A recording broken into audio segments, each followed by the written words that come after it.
We don't do things the easy way, do we? Fuck. Willock to the rescue, West Ham match review.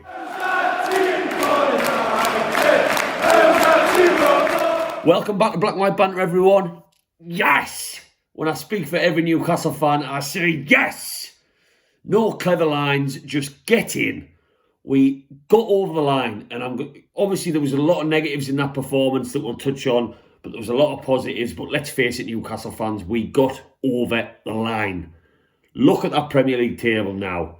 9 points between us and Fulham, who play tonight. That is huge. Tomorrow, I think we play against Arsenal. Not a very easy game for them. 9 points. Oh, great win today. Let's face it, before we touch on what should have happened in the second half, what shouldn't have happened in the second half, can we just say fantastic win. We are playing against a team who are going for the Champions League spots. I said in the match preview, it was kind of like a free punt, a free go to at least get a point. I would have taken a point before the match, but the way things panned out, great performance in the first half, and obviously Willock pops up super sub and gets us over that line, and we can all breathe an even bigger sigh of relief, more so than when we got the 3 points last week. So, fantastic. Happy Saturdays. Pubs are open. Newcastle have won again. All eyes on Fulham now, the pressure on them. We can get our hair cut. Hell, do I need one? But happy days, Newcastle fans. So, cracking 3 points, but let's focus on the game. First half, I thought we were absolutely brilliant. West Ham, you could tell, were not used to playing the way that game went out. They had a lot of the ball. They're not used to having that. We had St. Maximin between the lines, which he's absolutely brilliant at, by the way. And I think from a West Ham point of view, you'd be a little bit disappointed at how they dealt with him. You know what's coming. You saw what he did against Burnley last week, and they could not cope. And I'm not saying there's a rule to deal with Maximin. No defender in world football. That's not me being biased. I think no defender in world football wants to play against him when he's running at you with the ball. He's that good at it. But they just couldn't handle him. And he was picking up pockets of space. He was getting shots off. He was causing them problems on the edge of the box. And he was always wanting the ball. And he was in the mood again. And him being in the mood makes Newcastle in the mood, makes us better going forward. So first half was very good. We really got at them. We had shots at goal. We had purpose going forward, which we did against Tottenham. So there was a lot of similarities in the performances there. Yes, some people might say West Ham weren't at the races as they have been for most of the season to get where they are. But against Tottenham, I might have said it was more Tottenham very poor. But I think this performance, I'm going to go in full positivity and say that we were very good and West Ham could not cope. There was a lot of positive performances, especially in the first half, that we could take away. I thought Longstaff in central midfield looked a lot better again today. Lots of positive running, lots of hard work, passed the ball nice and simple. I think the last couple of games he's upstaged Shelvey. I'm not going to claim to be a big Shelvey fan. I haven't been a big Shelvey fan for a while now. I don't think his contribution is worthy enough sometimes of that central role that he plays. He doesn't deserve a captain's armband, in my opinion. Just because he's played for us for a long time doesn't mean he should be captain of the football club. So I think Sean Longstaff trumped him in that. Again, we saw lots of positive stuff from Murphy in that wing-back position. Shots at goal, bursting forward. He's been a real ray of sunshine. For me, the last couple of games, he's been really good. He's that kind of positive running and not scared to get a shot off that we need going forward. Defensively, I think he's been okay. And yeah, there were just so many positives. Obviously, Maximin, we've touched on him. Wilson never made the team, unfortunately, obviously because he's just coming back from injury. Joe Linton got a goal. Fantastic. We are all chuffed when we see Joe Linton score, just because we spend most of our lives and our energy in voice box giving him stick, frustrated at his performances. But to see him score 2 home games, regardless of how it's scored, we've always said Joe Linton needs a ball on the line to tap in. Well, he got that today. He got a bit of luck from Fabianski dropping the ball. And it was just nice to see him bang another goal in. He's proved his salt a little bit more the last couple of games. I'm certainly not going to sit here and say he's worth 40 million. I'm not going to sit here and say he's worthy of a place in the team week in, week out. But, you know, he's putting himself about and he probably has been better for us in the last 2 home games. So it was nice to see him get on the score sheet. Other positives, defensively in the first half, we weren't troubled too much. There's not really much to talk about from that point of view with regards to any bother that we had in the first half. West Ham, again, were very poor going forward, I think it's fair to say. But generally, energy was good. Passing of the ball was quite sharp. Only thing I will say, Almiron, yes, he gets here, there and everywhere with his work rate, but I'm still a little bit on the fence with him. Some Newcastle fans love him. A lot of Newcastle fans say if we had a better manager than Bruce in charge, we'd be seeing more from him. I'm just still not sure. His decision-making sometimes going forward is just so, I don't know, suspect. And I'm like, come on, Miggy, son, we all love you. We love that big smile on your face, but I just want to see a little bit more. I don't know, but again, I am focusing on the positives here. And generally, as a team, the first half was brilliant. I posted about it at half-time on my social media channels. Excellent first half. One of the best this season from us against a good West Ham side. And they just couldn't cope. They did not expect us to come out like we did. And they were probably a little bit surprised at how well we shifted the ball moving forward in their final third. Obviously, we had a bit of luck in there, which we haven't had. The goal, the awful touch by Dawson, and then we get the red card. The kick comes after the goal. We get a little bit of fortune with Ogbonna.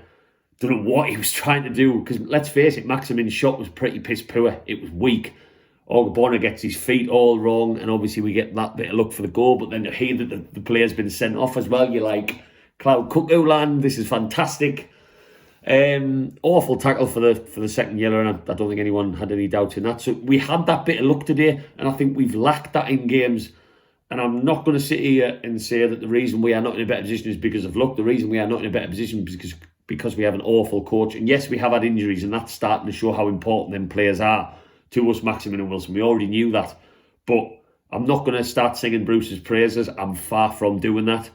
Yes, he got a couple of things right today, which we'll touch on in a second. The Willock substitute in the second half. He set the team up right again, same as he did Burnley. But I'm not going to sit here and sing his praises. I'm going to sing the team's praises first. And where credit is due, like I said, with substitutions like Willock, I will say, yeah, fair play. That came off and that got us the vital goal. But no.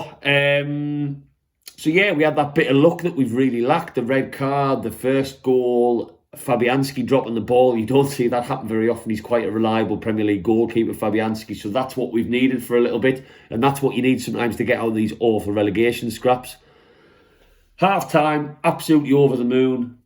And then I posted about it at half-time and said, right, it's a bit of a funny one. When a team goes down to 10 men for 50-odd minutes of a football match, it's a bizarre metric in the game. It can be a little bit weird. I think the players mentally, no matter what the coach tells them, think, do we attack? Do we sit on what we've got? And I said at half-time, the way we should approach the second half is attack, attack, attack.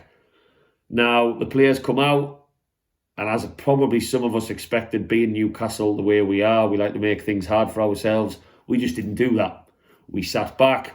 West Ham got a couple of balls in the box. West Ham grew in confidence. They had a couple of easy shots for Dubravka to save, and things just started and the metric changed completely from it. It was like watching two halves of football, two different games, effectively.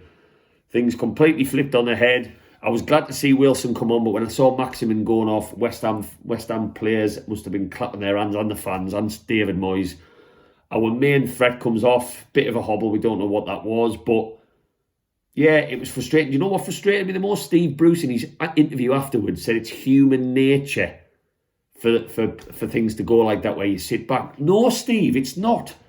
Yes, it plays on the minds of the players if it do we sit back. But if you, as the manager, tell your players to keep going after them, keep pushing forward, your players will do that to some degree. It's not human nature. And again, I just feel like that's one of his saving graces in his press conference, why that happened in the second half, human nature.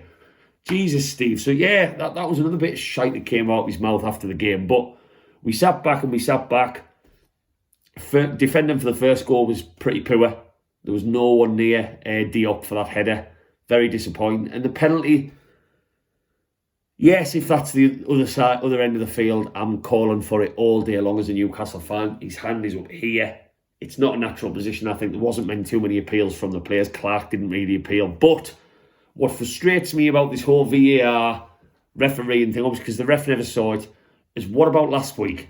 The foot is going through Longstaff's head in the Burnley game, and that's not given. The decision in the Man United-Tottenham game, that little slap on Son, that's given, but a foot, most dangerous foot I've seen in a football game for a long time, is not given as a penalty, despite the fact these people like us can see it. So the luck sort of flipped on its head in the second half. We never got that luck with the VAR, with the penalty for Clark. You're hoping Dubravka helps you out and pulls something off, or Lingard bottles it, but obviously 2-2. And I'm sat there furious, and I'm sure all you Newcastle fans were sat there fucking furious. What is happening here? This would have got us safe, 9 points clear, and we've bottled a 2-0 lead at half-time against 10 fucking men. So I was foreman, but obviously Willock comes on as he did against Tottenham, and it's a fantastic header. I can't knock the kid. We'd missed a chance just before that. Almiron, don't know what he was doing when Wilson cuts it back. Is he scared to go with his right foot? Is everything got to be on his left? He wasn't set for it at all. I don't think it was a bad ball by Wilson. It was just Almiron couldn't sort his feet out. Murphy, you're thinking just leather the ball and put your foot through it, but that didn't come off, and you are fearing the worst. West Ham are pushing forward, but luckily Willock pops up with a banging header. It was a fantastic header.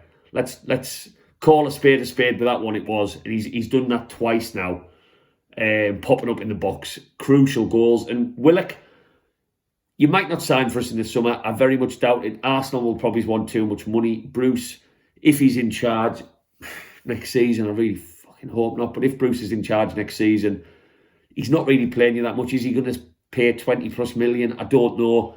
But if you never play for us again, Willock, I will buy you a pint if I ever see you in a pub in London, because your goals have already got us an extra point against Tottenham and 2 extra points today against West Ham. So there's 3 points. That could be the difference between us staying up. So thank you very much, Joe. That was brilliant.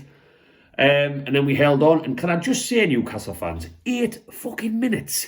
Sorry, I'm swearing a lot today. I think it's because I didn't get much sleep last night.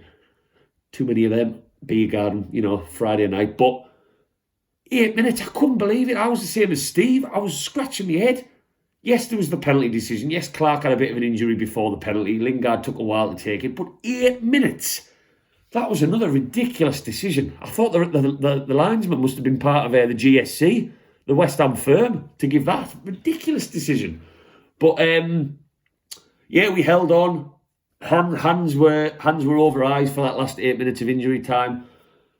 And a fantastic win. I jumped up out my chair when that full-time whistle went, because I honestly believe, and you don't like to say it as a Newcastle fan, maybe as a neutral you would, but I honestly believe that could be that now for the relegation battle. We've got a couple of games where we could pick up something, 3 cracks at the week. We've got Liverpool next week. They've been a bit hitty-missy at Anfield this year. If Maximin's on form, if Wilson's back in the team, who knows? Let's just go and give them a game at least. Man City, you would probably write off. Arsenal, we all know how dodgy Arsenal can be. They've got Europa League commitments as well. Who knows what we could get out of that one. So that could be us now. We've got Sheffield United still to play. So that win today was absolutely crucial, but I'm seeing more positives, which just gives us something to believe in now. The positives of the Tottenham game, the positives of what Maximin brought against Burnley, and again, the positives in the first half, that we can have a go at teams. We've all known we can have a go at teams.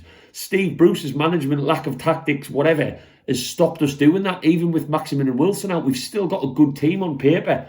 John Joe Shelby got slated for saying our team isn't far away from West Ham. I kind of agree with him. I know what he means. On paper, we do have good players in this side.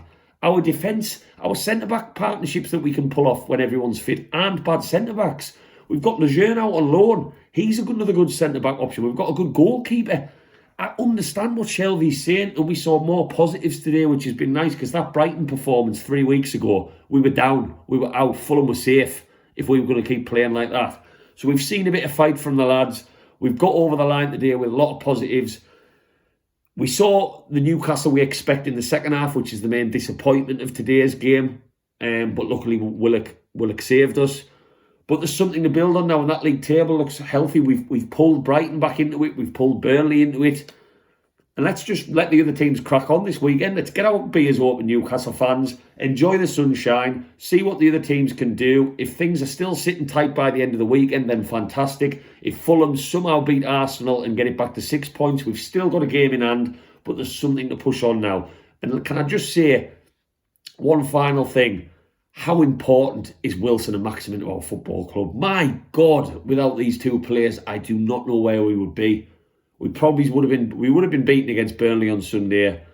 We probably wouldn't have won today because of the problems Maximin caused in that first half. It's just scary to think. And Maximin's only started 12 games this season. If he'd have been fit a lot longer, where could we maybe be in the table? Under Bruce, who knows, maybe not too much better off, but there's a platform there for us now, and that's fantastic. As always, Newcastle fans, let me know what you thought of today's performance in the comments. Please like and subscribe. I'm on 100 subscribers now. 100. I am going to Dubai. I'm going to live my life as an influencer.